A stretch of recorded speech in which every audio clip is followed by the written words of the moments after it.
Freakonomics Radio is sponsored by Hotels.com.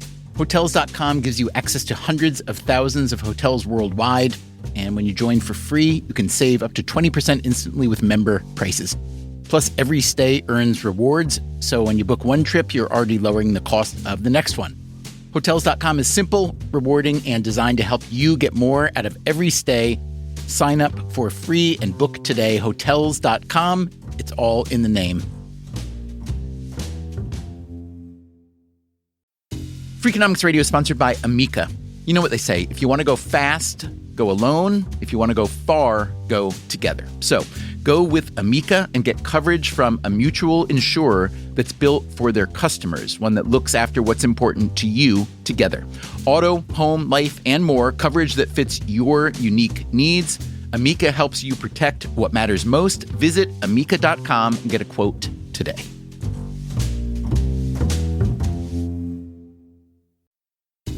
Freakonomics Radio is sponsored by Mint Mobile. Ditch overpriced wireless with Mint Mobile. Cut your wireless bill to $15 a month at mintmobile.com/freak.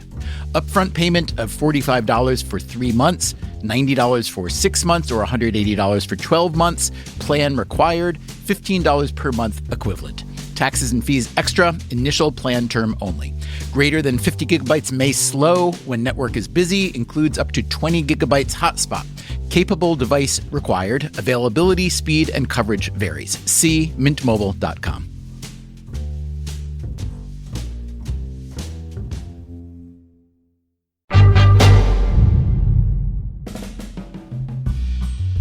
In the first Freakonomics book that Steve Levitt and I wrote, there was one chapter called What Makes a Perfect Parent?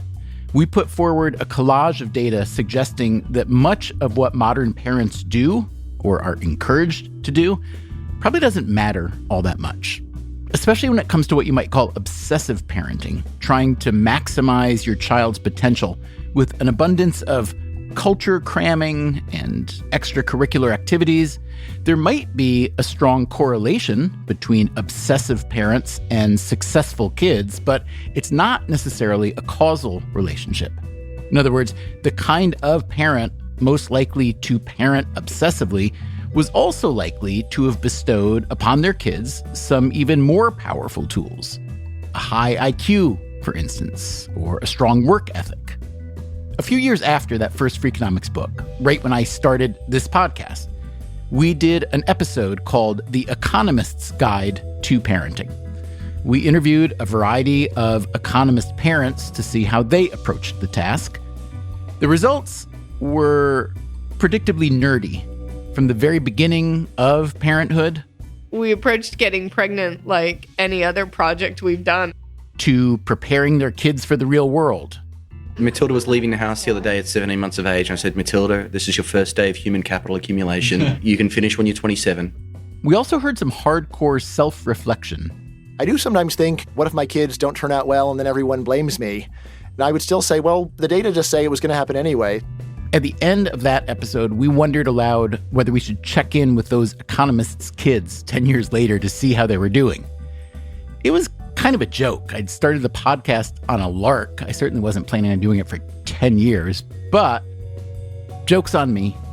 It's been 10 years since that episode, so we decided to get back in touch with the economists and, even better, their kids. We discovered that some of them did not fall far from the economist parent tree. I believe in capitalism. I will defend capitalism to anyone who wants to hear me defend it. But some absolutely did. I have trouble seeing how market economics and capitalism are actually meeting our goals of taking care of people. And some of them are just really good at doing what kids have been doing to parents forever. Sure, Mother. Whatever you would like to believe. Today on Freakonomics Radio, 10 years later, the kids are all right. What about the parents?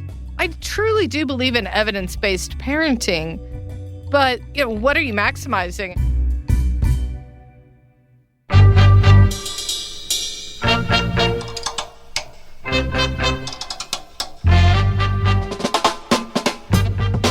This is Freakonomics Radio, the podcast that explores the hidden side of everything, with your host, Stephen Dubner.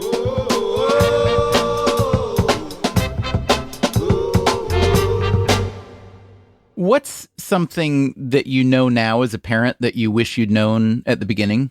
How quick it goes. Yeah, gosh, I was going to say the same thing. Basically, Matilda's all grown up. I'm 12.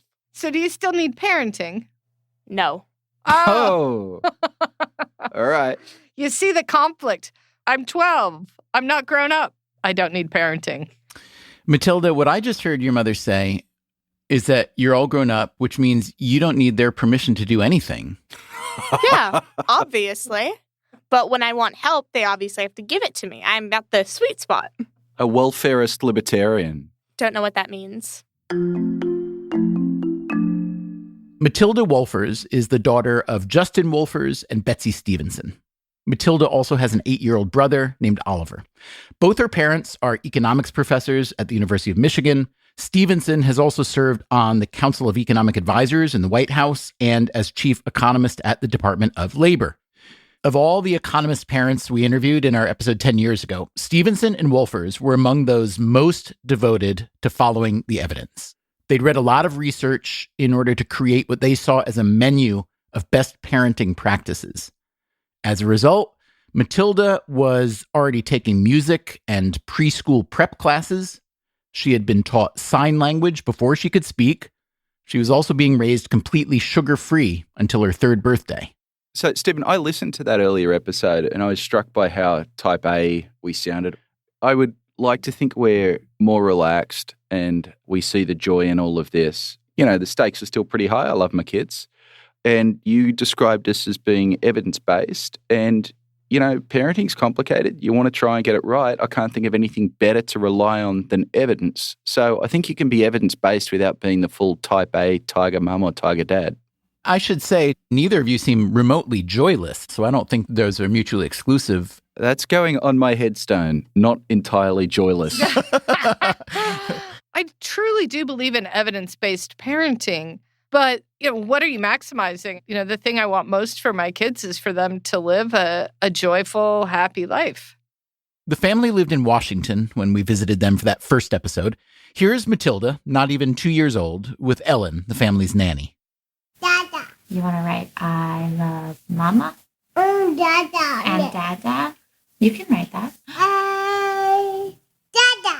Good job, Miss Maddie. Yay! Ellen was a former school teacher. Stevenson and Wolfers were paying her $50,000 a year. I mean, the first thing is just to acknowledge the enormous privilege that we're able to do that. The other is neither of us lives near family. And so for many people, grandma or grandpa are a source of what looks like free childcare, but of course is not. Their time has an enormous opportunity cost that's just never priced.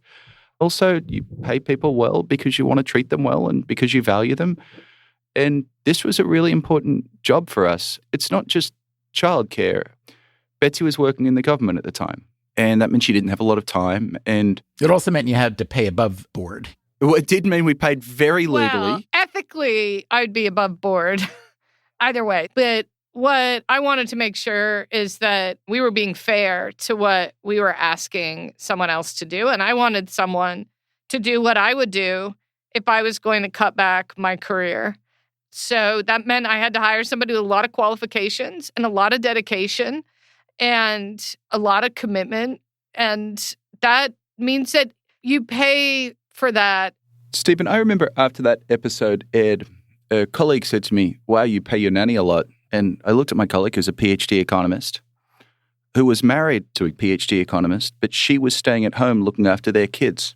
We were like, your wife gave up a lot. You guys are paying $150,000 a year, literally. I mean, look, there's something to looking after your own kids, and many people might want to make that sacrifice, but it is a real sacrifice. It's hard to get your career back on track. I asked Matilda, 12-year-old Matilda, to name some of the things her parents did that she would be sure to copy if or when she has kids. No sugar till 3. Tell me about that. If I had to suffer, they have to suffer. Oh. Sugar before you're 3 is a terrible idea. Sugar's a toxin. Sugar's a toxin. Matilda, what's your sugar intake like now? Do you have any? Yes. Do you sneak it? No. Why ever would you think that? No, I get dessert every night. Sometimes I get like a treat after school if I'm like been a very good girl. When you were little, last time we talked, you were already, I think, really good at sign language. Do you still sign? I pretty much know the alphabet and a few other signs. It's not really something we do generally at home.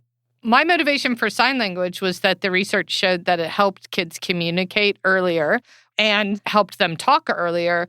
So it definitely seemed to work. Matilda was a good and early communicator. And in fact, I know Matilda's very first sentence. Matilda, what was your first sentence? Which sums up her entire personality. Ready? Yeah. Because I don't want to. So I have to say, Matilda, you are really good at talking. Do you think that these things that your parents did when you were very, very young, sign language, no sugar, etc., do you think those were contributors to your intellect, your communication, etc.? The no sugar did nothing for my personality. Like, who I am as a person has nothing to do with sugar. The communicating at an early age might have helped because it's like I learned how to express my needs. I know how to say what I want instead of just assuming people will get it for me. I have challenged authority multiple times. Actually, I remember, Matilda, a really funny time where you challenged a teacher in second grade. She hadn't been getting through all the work that you guys were supposed to get done, and so she kept canceling recess. And one day, Matilda went up to her after class, and Matilda said, I know you have a lot of work for us to get done, but studies show that kids that get access to recess learn more in school. You're punishing us because you don't get the lesson done fast enough. That sounds perfectly sensible to me. Do you remember how that teacher responded? I didn't know this happened. You don't remember. I remember it was a teacher who took that pretty well. She actually had heard the same study on NPR, and she thought it was pretty great that a student mentioned it to her. But that is how Matilda does tend to, I wouldn't call it challenge authority, honey. Question authority. I think you are not afraid to bring relevant facts to the table when a decision's been made by authority. Matilda, this is a question I always hated being asked when I was your age, but... Oh no, I know this one. Tell me what it is. Oh, what do you want to be when you grow up? Yep, you nailed it. That's the child of a labor economist right there. I've heard you're interested perhaps in advertising, particularly the psychology behind advertising. Is that true? Yeah, you can control how people think. Tell me about that. I think the hardest part of living is not knowing how other people think and having your life be dictated by, like, I think someone thinks about this. If you can control how somebody thinks, then you don't have to worry about that. Do you want to use it for your own purposes only, or do you want to use it to make the world better somehow? I mean, I want to use it to make the world better. You do not. You're just saying that because that's how I asked it, right? This is going out to a big audience, so I feel like if I said that... No, I want to use it to make the world better. At 12 years old, Matilda Wolfers still has a lot of her formative years ahead of her, so it's hard to say how much she has been shaped by her parents. Let's hear from another economist's kid, this one a young adult. My name is Sophia Sacerdote, and I am a junior at Brown University doing American Studies. Sophia, have you taken any econ courses in college? I have not. Dad?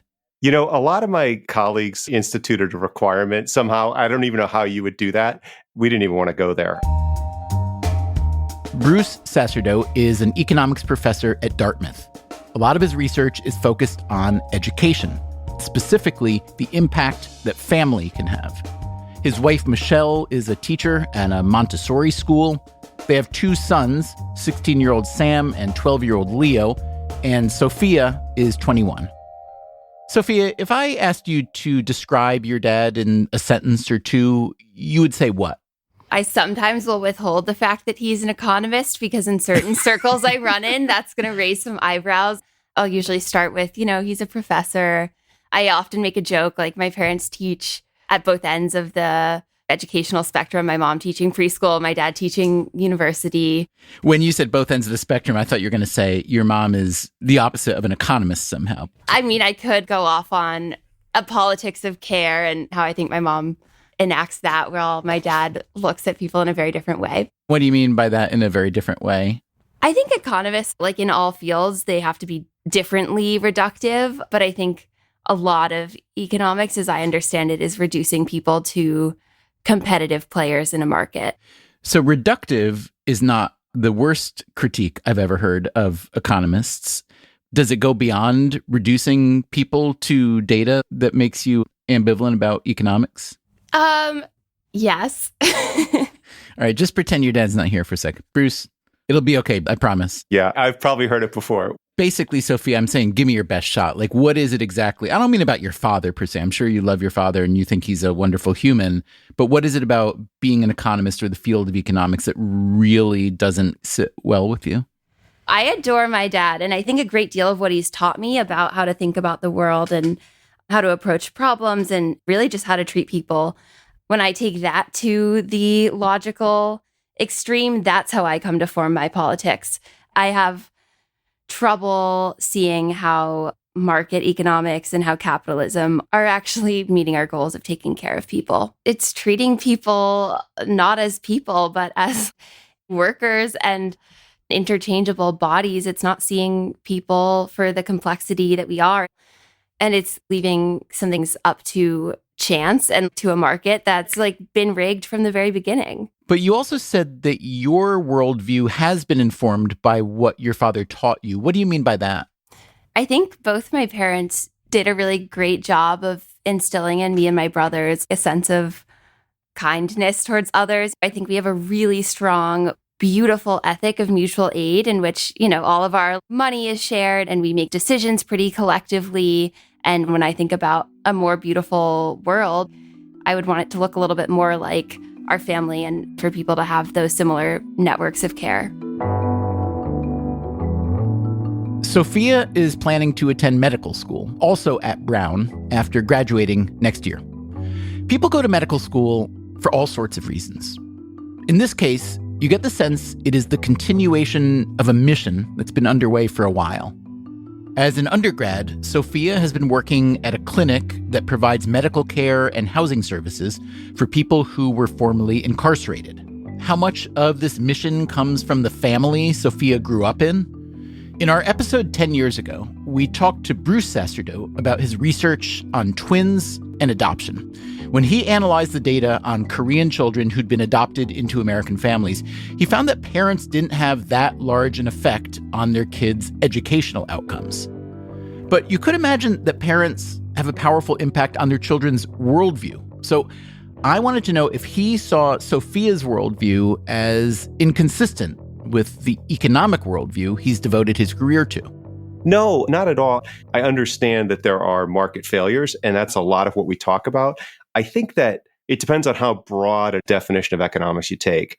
I think if you were to take classes in modern U.S. university economics department, you'd see all kinds of faculty and viewpoints on public economics and development economics. In the empirical economics world, most of the attention is given to economists like Raj Chetty and John Friedman and Nathan Hendren, who are studying the lives of low-income folks and asking about income inequality. And they're getting the most attention relative to any other economists. Yeah, that's a really good point. Sophia, how would you describe your politics or your political worldview?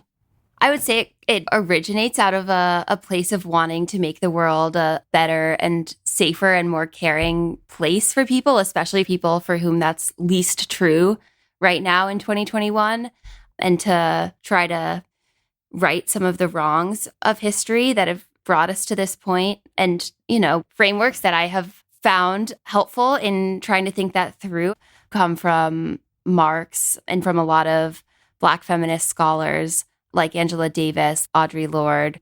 Do you think of yourself as a Marxist? Yeah, I would say I'm a Marxist.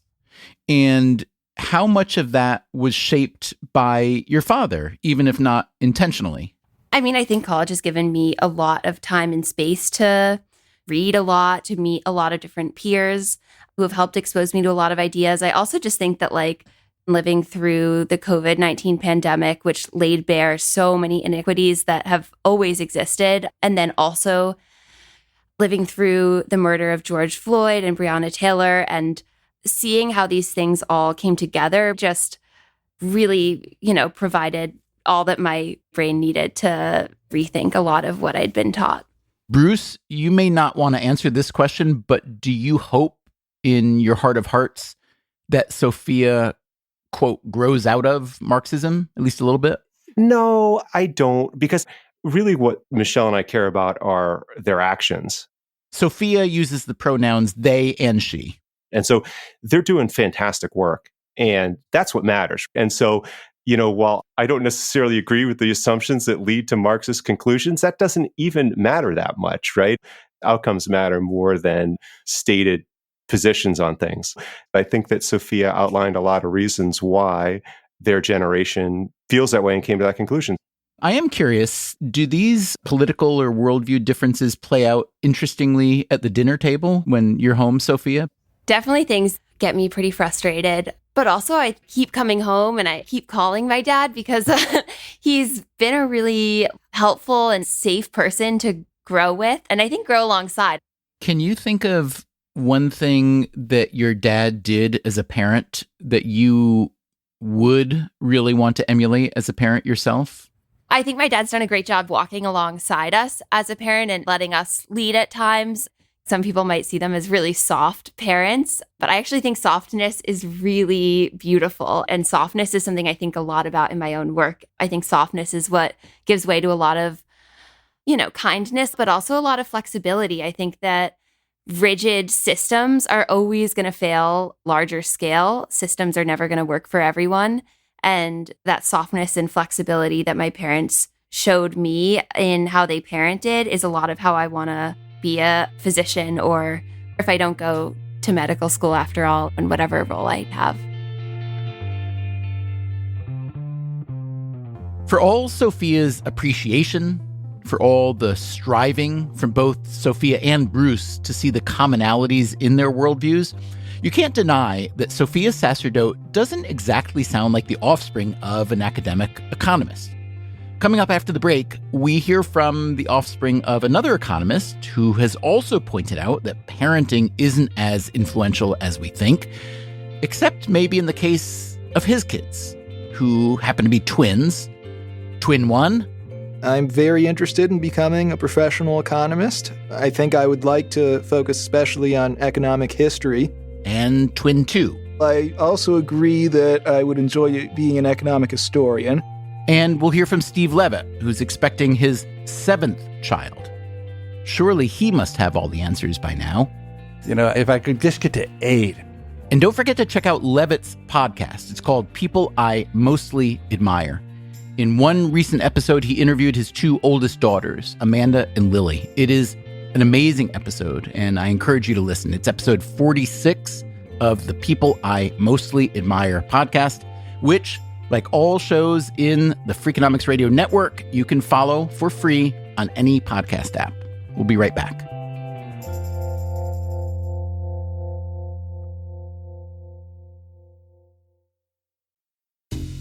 Freakonomics Radio is sponsored by Cash App. When it comes to Bitcoin, you may be surprised to know that it was invented way back in 2008. If you still haven't made the jump to Bitcoin, Cash App makes it easy. When you buy Bitcoin on Cash App, they hold real Bitcoin for you, 1-to-1, and you can withdraw it anytime. It works more like real money and less like something locked in an account. No extra steps, no restrictions, just access and control when you need it. For a limited time, new customers can get $10 added to their balance. Just use code BITCOIN10 when you sign up. And don't forget this part, send at least $5 to a friend in the first 2 weeks. Terms apply. Cash App is a financial services platform, not a bank. Banking services provided by Cash App's bank partners. Bitcoin services provided by Block Incorporated brand. For additional information, see the Bitcoin disclosures at cash.app/legal/podcast.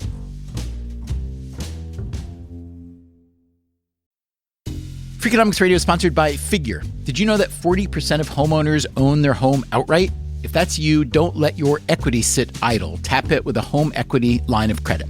Figure, the #1 non-bank HELOC lender in the U.S., helps tap equity you've built in your home so you can do things like tackle a renovation or pay down debt. HELOC is a line of credit secured by your home. You can draw what you need, repay, and draw again. Figure offers a 100% online application. Get approved in 5 minutes and funding in as few as 5 days. It's faster than a bank loan and cheaper than a personal loan. Check your rate today without impacting your credit at figure.com/Freakonomics. This post is sponsored by Figure, NMLS ID 1717824. Figure is an equal housing lender. For more information about their licensing, visit nmlsconsumeraccess.org. Figure's HELOC is subject to credit approval and terms apply. Freakonomics Radio is sponsored by Square, the business platform that helps sellers become neighborhood favorites. No matter if you're selling 3D printed art or running a design studio, Square helps you run your business without running yourself into the ground. Square was made to work on the go, so you can sell wherever your customers are. With Square, you can track sales, manage inventory, and access reports in real time, whether you're in the shop, on the go, or running things solo. Square supports every major payment method, including tap to pay, and offers instant access to your earnings through Square Checking. Sellers save an average of 44 hours per month by skipping bank transfer delays. With Square, you get all the tools to run your business with none of the contracts or complexity. And why wait? Right now, you can get up to $200 off Square hardware at square.com/go/Freakonomics. That's SQUARE.com/GO/Freakonomics. Run your business smarter with Square. Get started today.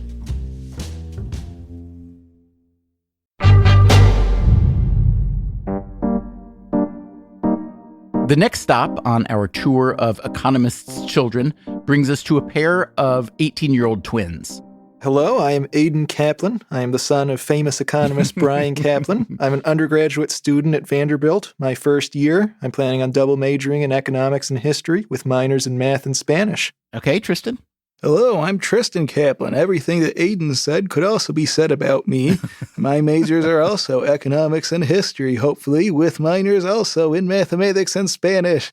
However, to make myself seem at least plausibly unique, I will also add that amongst my favorite pastimes are role-playing games and walks with my family. And Brian Kaplan, father? I am Brian Kaplan, professor of economics at George Mason University, and I'm the father of Aidan and Tristan, and in particular, I homeschooled them for the last 6 years. Yeah, so in K through 6, I was just miserable in school because they kept making us do stuff that seemed pointless to me. Music, art, dance, making posters every day. It was just dreadful. I'm going to say I was the reluctant one, but it was my brother Tristan that persuaded me to go through with it. And his great pitch, which is still echoed in our family to this day, is, do you want to be a poster monkey for the rest of your life? Yes, our dad just gave us this lifesaver. He said, you can come to my homeschool and you will get to learn about ideas. You will get to read. You will get to do what you actually enjoy. And Brian, at what point did you conceive of homeschool as a solution? I was interested in homeschooling actually long before I had kids, long before I was married. But then a lot of it was just paying attention to the kids and just seeing that they seem to be getting less and less happy every year. There's been a big change in the way that public school is taught, at least in our area, compared to what was done in Los Angeles when I was growing up. There's been a big rise of an anti-intellectual approach to education where it's much more about just socializing with other kids.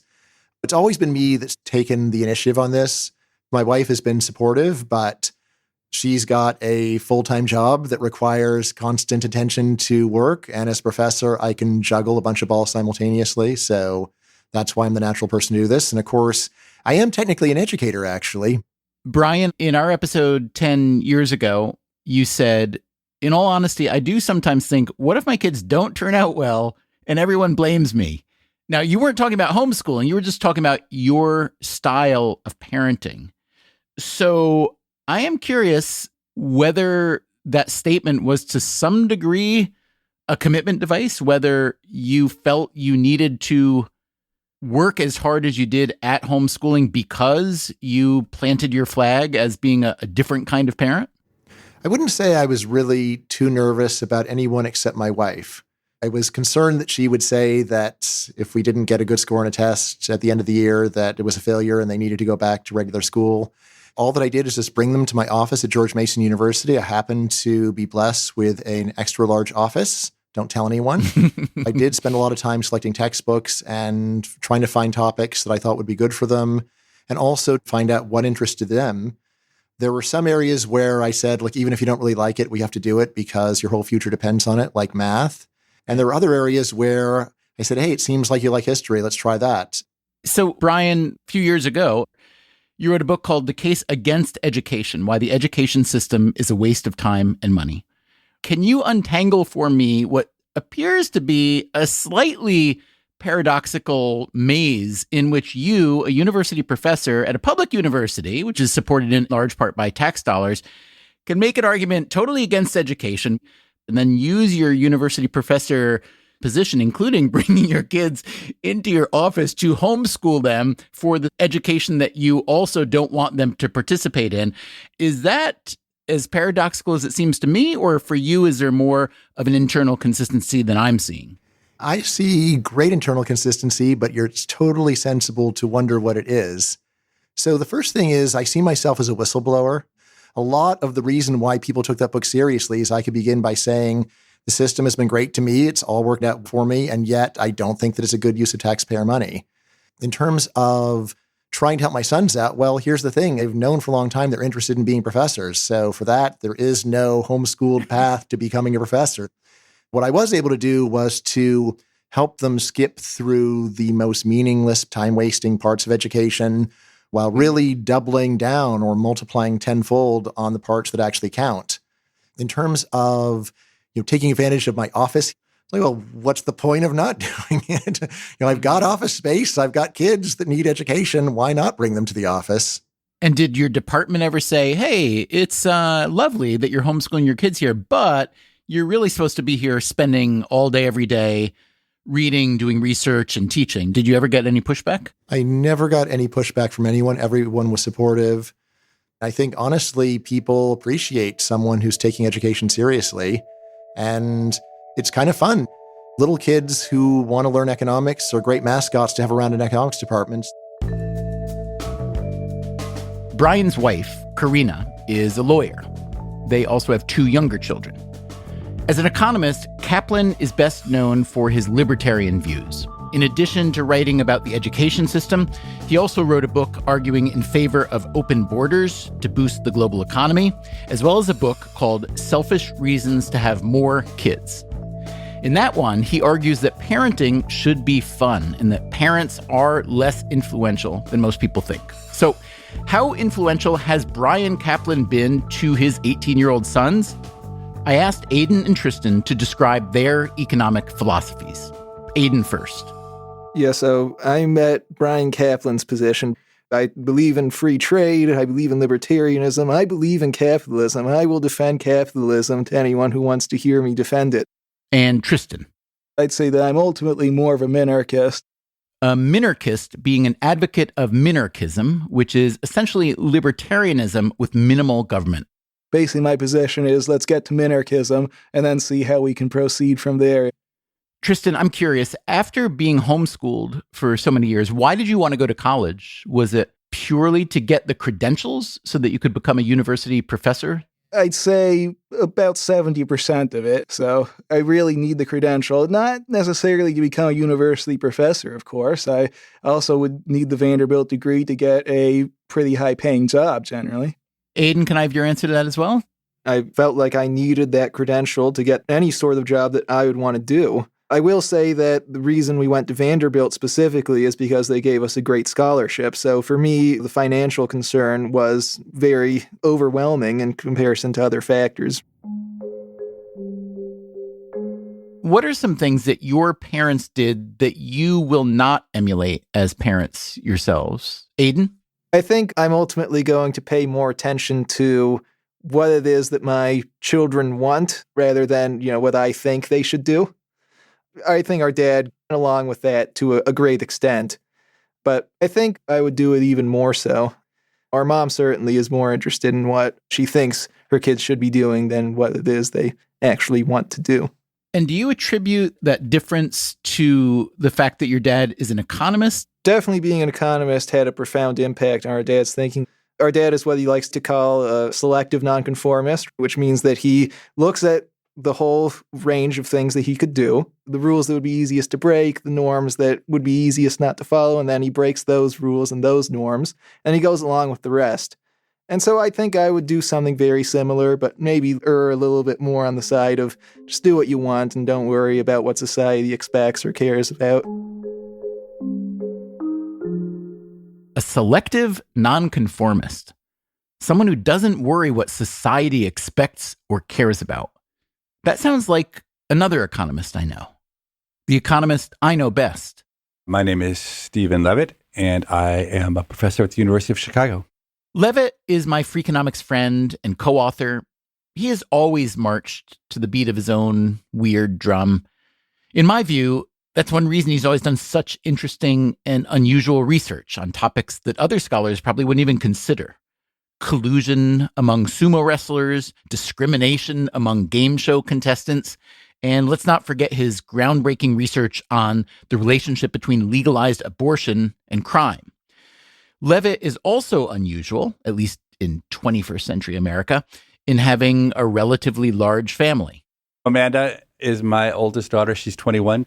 Olivia, who calls herself Lily, is also 21. My son Nick is 18. My daughter Sophie is 17. Two of those, the oldest and the youngest, are adopted from China. There was also a son, Andrew, the firstborn, who died at age 1 from pneumococcal meningitis. And then I also have a second family with a different mother, my wife Suzanne, and those are two little girls, Anna, who's age 4, and Nina, who's age 3. And expecting a 7th? The little boy is on the way. So first of all, congratulations on procreating so fully. Do you have anything particular to say about what that gap is like between having a set of kids who are now older and then a younger set? I guess really what I'm asking is, are you fundamentally different as a parent this time around? I have to say, when I started the second family, I had big visions. I had the belief that, wow, I'm so lucky I get to try again, and I'll do everything differently. Now, there are two things that have changed. Number one, I'm a lot older and I have a lot of experience with parenting. But number two, there's a different mom. And it turns out in my case, my wife, Suzanne, has very strong beliefs about parenting. So of all the things that have changed, I'd say more things have changed because of her different approach to parenting than from what I learned. Suzanne is German, and she's kind of a mix of authoritarian and hippie. And so she's totally against TV, and she's against sugar and candy and all sorts of things. But I have to say, when I went back to reflect on what I would do differently from parenting the first time around, I couldn't really remember how I parented the first time around.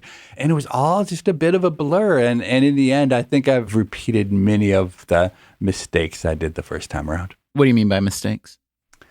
Well, mistakes is maybe too strong. And actually, as I thought about talking to you, I was going to come in here and say, look, I've really been, humbled by parenting. But then I listened to the podcast episode that you did 10 years ago, and I was already completely humbled by then. I think I was sleep deprived chronically. You did say back in that episode 10 years ago, the other problem I have is I have 4 kids. If you have too many kids, you can't invest that heavily in any one of them because you go crazy. How would you reassess that now? And if you felt that way, why did you want to have at least 3 more kids? I mean, there's just no doubt that the amount of investment you can make in your children is a function of how many you have. It's just impossible to spread 2 adults as thickly over 4 children as you would over 1. Now, I had the belief then, I continue to believe it now, that helicopter parenting isn't really very important. The kind of investments that you make in your kids, I think, don't actually pay very big returns. I would say, honestly, I didn't invest very intensely in the first round of 4 kids, and they mostly turned out pretty good. Certainly academically, they didn't seem to suffer at all, and socially, they're mostly pretty good.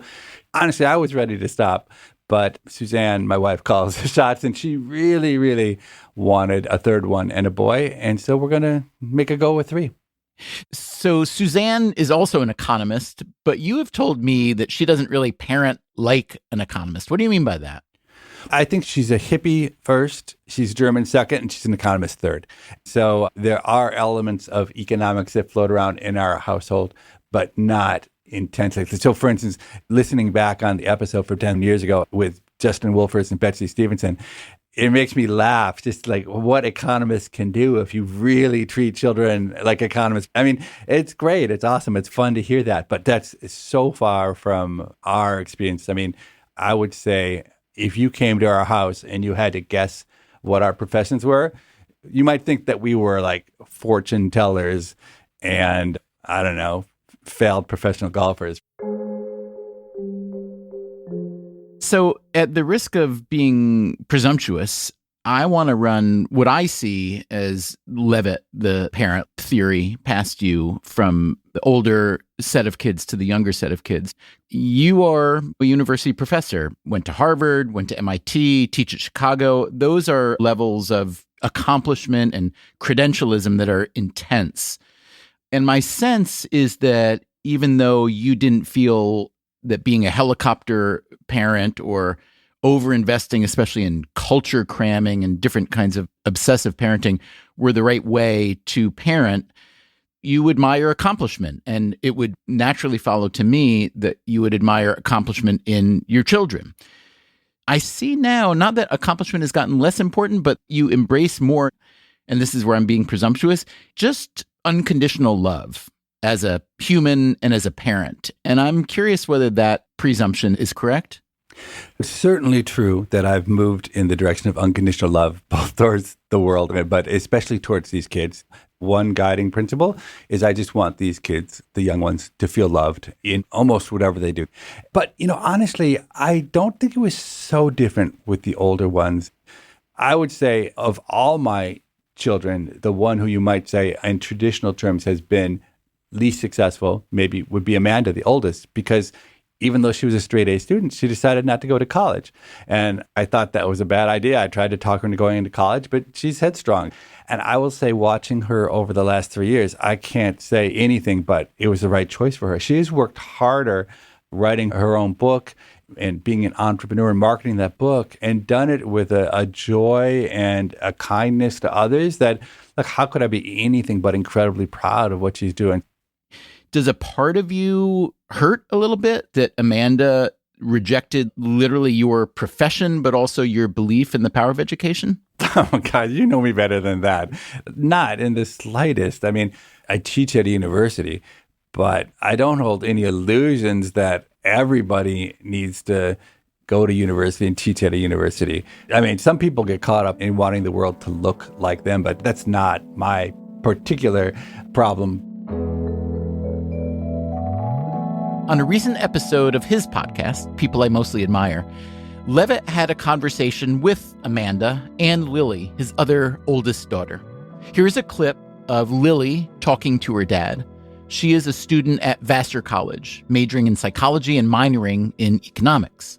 I think me minoring in econ is a reflection on how I've changed my outlook on incentives, because really my biggest incentive in life is other people's approval and feeling smart and feeling capable. So any opportunity that I had in my life to impress you, that was a huge incentive. When I realized that majoring in psych probably wasn't hugely impressive to you, I was like, let's do something else. Wait, I didn't know you wanted to impress me. I didn't think you have any interest in impressing me. No, absolutely. I do want to impress you. So let me just say, if that's the reason you're doing econ, you should please stop, because I do not, first of all, it doesn't impress me. Second of all, I don't need to be impressed by you. So that's a terrible reason. That is literally It probably is a terrible reason, but it is the truth. I asked Levitt now how he felt about one of his kids wanting to impress him by following in his Economist footprints. Honestly, it makes me feel like a failure as a parent that I so poorly communicated to the kids what does impress me. And what impresses me is, more than anything, I'd say working hard, being kind. So in that interview, Lily also talked about a serious eating disorder she has had, and she believes it stemmed from when she was very young, that she had low self-esteem. I was curious to know, Levitt, whether you knew that before that interview and how it affected you as a parent to hear that. Yeah, Lily, for reasons I don't understand, has had a lot of self-hatred from a very early age, and it wasn't so apparent. It didn't manifest itself in a way a parent could see, but she's been really open about that. So I knew about it ahead of time. And I have to say, self-hatred is just one of those things that's hard to explain. Did you feel guilty at all when she said that? Because I guess most of us like to think as parents that we're somehow responsible for our children's self-esteem, whether that's deserved or not. I can't say that I felt guilty about it.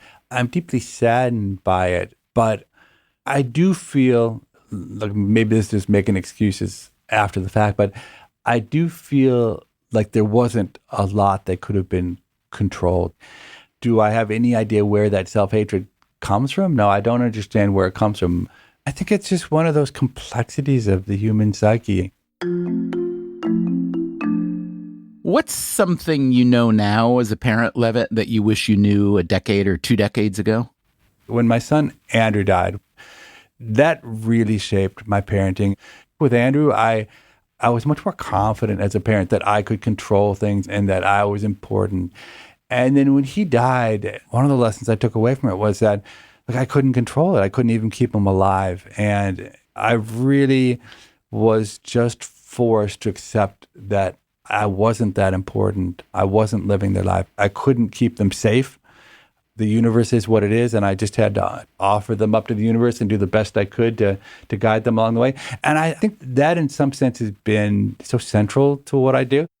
In that podcast conversation you had with Amanda and Lily, you said to them, I have an unusual chance to be a dad a second time around because I got remarried. Do you have any advice for me about how to do a better job than I did the first time around? And Amanda said, I thought this was amazing. She said, I think you're doing a much better job than you were the first time around. You're a lot more present and active in their lives. I think you're doing a pretty good job. What's your take hearing that? I was a little surprised that both of my older daughters, their main memory is that I was completely absent, that I was always golfing, which is true. I did do a lot of golfing. I didn't know they realized I was doing a lot of golfing. But a difference the second time around is I do have more time. When the older ones were young, I was incredibly busy. We were doing Freakonomics and I was being a professor. So I wouldn't say it's so much a change in who I am or how much I know, but I am home more and I am more available. So whether more of me is a good thing or a bad thing, we'll find out in 17 years. So, Levitt, where has this entire parenting experience, especially with 2 distinct sets of kids, where has this led you to land on the power of nature versus nurture?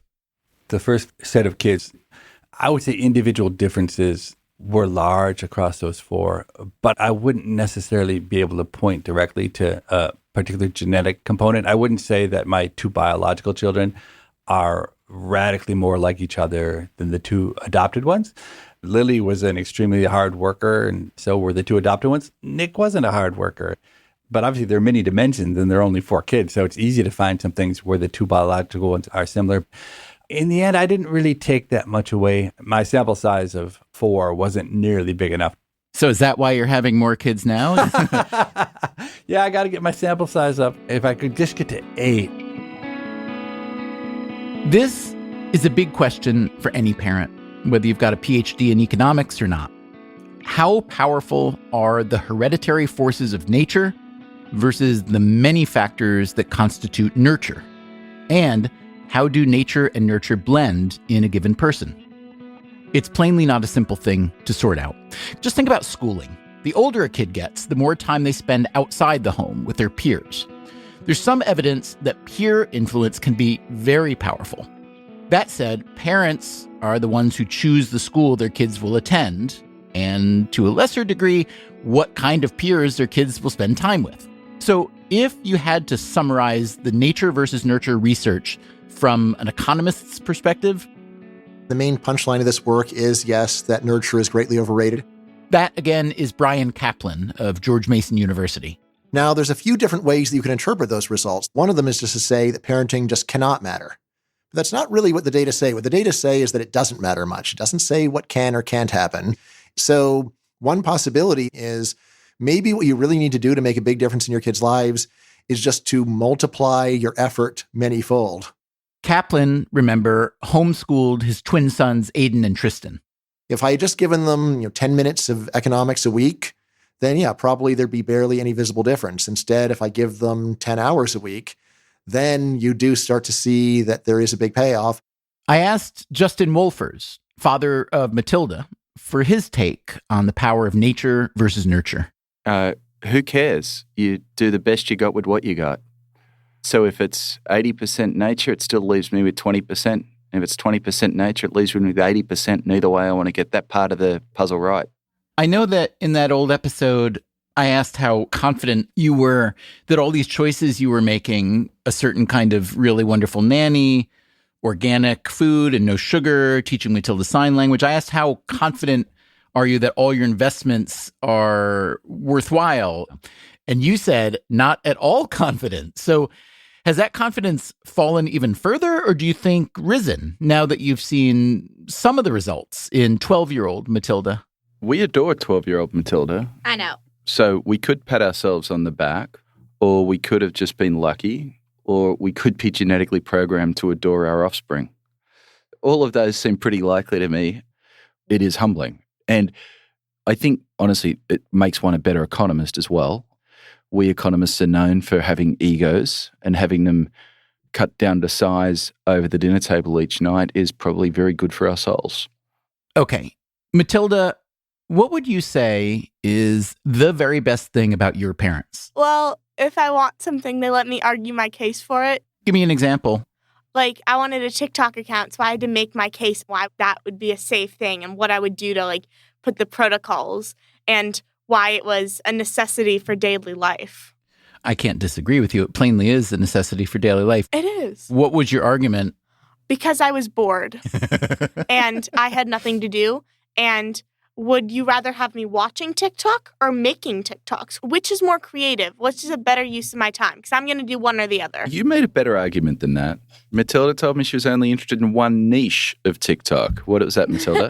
Making videos about books. With my parents, you have to, like, have one firm base of, like, what you want to do, like, something they would approve of, and then you just kind of, like, build onto it. And when you said that you proposed the protocols that you could put in place, do you remember what those were? It's just I have to show my mother before I post anything.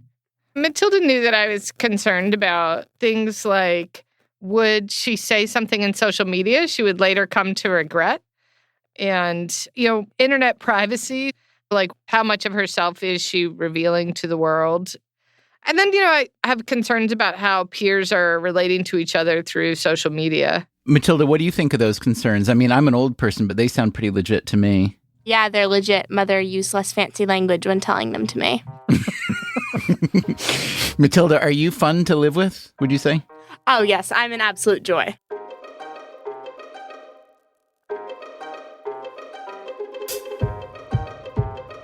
Okay, what do you think? Should we check in with Matilda and Aiden and Tristan and Sophia in another 10 years if we're still around? I'd love to know what you thought of this episode. We are at radio@freakonomics.com. Thanks to Asha Miles and several other listeners who wrote in to suggest that we do this 10-year follow-up episode. Also, one more reminder to check out the episode of Steve Levitt's podcast, People I Mostly Admire, where he interviews his daughters, Amanda and Lily. It's episode number 46. Thanks to all the young people who spoke with us today and to their economist parents, too. Coming up next time on the show. The first question is, what are the effects of discrimination on the economy more broadly? To answer that question, we will talk about 1930s Germany. Once the Nazis came to power, firms started dismissing their Jewish managers relatively quickly. 1940s America. I think it was the first time white America felt compelled to root for a black man. And America right now. This paper is not meant to bash any sort of mandated diversity policies, but just to highlight one potential negative consequence. The economics of discrimination. That's next time on the show.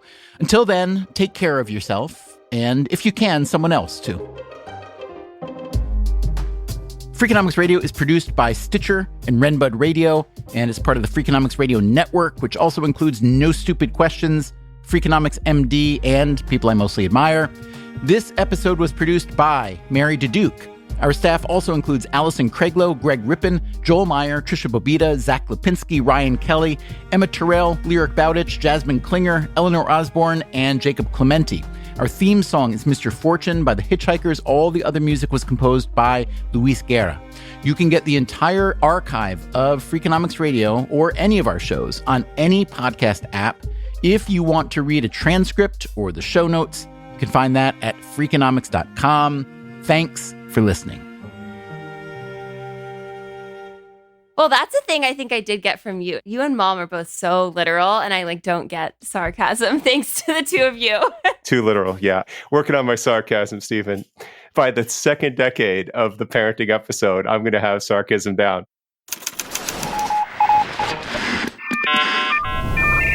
The Freakonomics Radio Network, the hidden side of everything. Stitcher.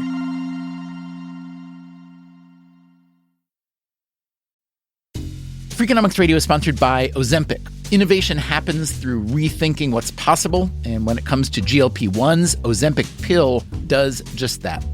Learn more about Ozempic semaglutide tablets, 4 and 9 milligrams, by calling 1-833-OZEMPIC or visit ozempic.com to view the medication guide and ask your doctor what's possible with FDA-approved Ozempic pill. In the U.S., there's a break-in every 26 seconds. But when intruders step near, Simply Safe Home Security steps up. Stop. This is Simply Safe. Police are on the way. Using AI alerts, U.S.-based live agents help deter break-ins. Simply Safe, no long-term contracts. Save 50% on your new system with professional monitoring at simplysafe.com/SXM or with promo code SXM. Outdoor deterrence requires a Simply Safe Active Guard outdoor protection plan starting at $49.99 a month. Visit simplysafe.com/licenses for alarm license information. Tennessee 2012. Hey there, I'm Stephen Dubner, host of Freakonomics Radio. If you love the podcasts in the Freakonomics Radio network, I want to tell you about a way you can get even more from us.